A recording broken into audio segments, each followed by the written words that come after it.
تو کہنے لگی چلو بھی۔ وہ عربی عورت بول رہی تھی 5 سال میں اتنی تو مجھے عربی آ گئی، لیکن وہ عورت جس طرح سے پیش آ رہی تھی بات میری سمجھ سے باہر تھی۔ اس نے مجھے ایک ہاتھ سے پکڑا اور اس طرح مجھے اپنے ساتھ لے جانے لگی جیسے اس نے مجھے خرید لیا ہو۔ جو ٹرینر تھے وہ بھی پیچھے ہٹ گئے، بلکہ جاتے ہوئے اس نے کہا کہ جاؤ، پریشان ہونے کی بات نہیں۔ وہ تو مجھے اپنی گاڑی میں لے آئی اور کہنے لگی کہ چلتے ہیں۔ میں نے کہا کہ مجھے کہاں لے کر جا رہی ہو؟ اس نے کہا کہ تم ہاتھ میں جامنی رومال لے کر پھر رہی ہو، تمہیں نہیں پتا کہ تمہیں کہاں لے کر جا رہی ہوں؟ جامنی رومال پھر تم نے ہاتھ میں کیوں پکڑا تھا؟ میں نے کہا کہ کیا مطلب، کیا مقصد ہے اس کا؟ تو اس نے مجھے ایک بات بتائی۔ اس نے کہا کہ پرانے زمانے میں جب عورتوں کو خریدا جاتا تو خریدنے والی عورتوں کے ہاتھ میں جامنی رومال پکڑا دیا جاتا۔ یہی رسم آگے چلتی گئی اور آج جس نے بھی جسم فروشی کرنی ہوتی اس کے ہاتھ میں رومال نشانی کے طور پر پکڑا دیا جاتا، چاہے وہ لڑکی ہو یا لڑکا۔ جامنی رنگ کا مطلب ہے اس چیز کی طرف اشارہ ہے کہ میں اس کام کے لیے راضی ہوں۔ یہ بات سنتے ہی میرے قدموں تلے سے زمین نکل گئی، اس لیے اس عورت نے مجھے پکڑا اور میرا حلیہ بھی ٹھیک کروا دیا۔ اور جب وہ اپنے ٹرینر سے کہہ رہی تھی کہ ایک رات کے 7,000 تو اسی کے بارے میں بات چل رہی تھی۔ میں نے کہا کہ معاف کرنا، میں یہاں یہ کام نہیں کرتا۔ وہ مجھے برے ناموں سے پکارنے لگی، مجھے بزدل کہنے لگی۔ اگر یہ کام نہیں کرتی تو پھر یہ حلیہ کیوں بنایا ہے؟ میں وہاں سے ایسے بھاگا کہ اس عورت کے ہاتھ نہ لگا۔ پھر مجھے ایک اچھا انسان ملا، میں نے اسے سب کچھ بتا دیا۔ اس نے میری اتنی مدد کی اور کہا کہ میں تمہیں تمہارے ملک واپس بھجوا سکتا ہوں، کیونکہ میں نے ہر مہینے خیرات وغیرہ نکالنی ہوتی ہے اور میں خیرات کے طور پر اسی طرح کے کام کرتا ہوں۔ اس شخص کا اللہ بھلا کرے جس نے مجھے واپس بھجوا دیا۔ واپس آیا تو اپنی ماں اور بہنوں اور بیوی سے مل کر دل کو بہت سکون ملا۔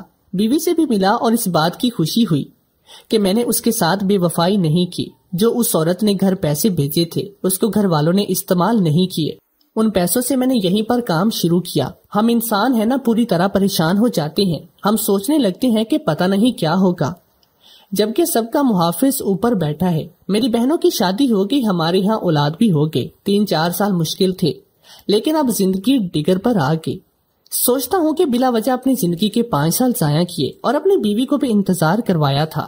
میں یہ نہیں کہتا کہ پردیس نہ جائے کوئی، لیکن یہ ساری باتیں ذہن میں رکھ کر جائیں، کیونکہ وہاں آپ کے ساتھ کچھ بھی ہو سکتا ہے۔ میں پڑھا لکھا تھا، سمجھدار تھا، یوں ہی حالات سے ڈر گیا اور باہر جانے کا ارادہ کر لیا، لیکن اب میری زندگی میں سب کچھ ٹھیک ہے اور یہیں پر میں نے سب کچھ بنا لیا۔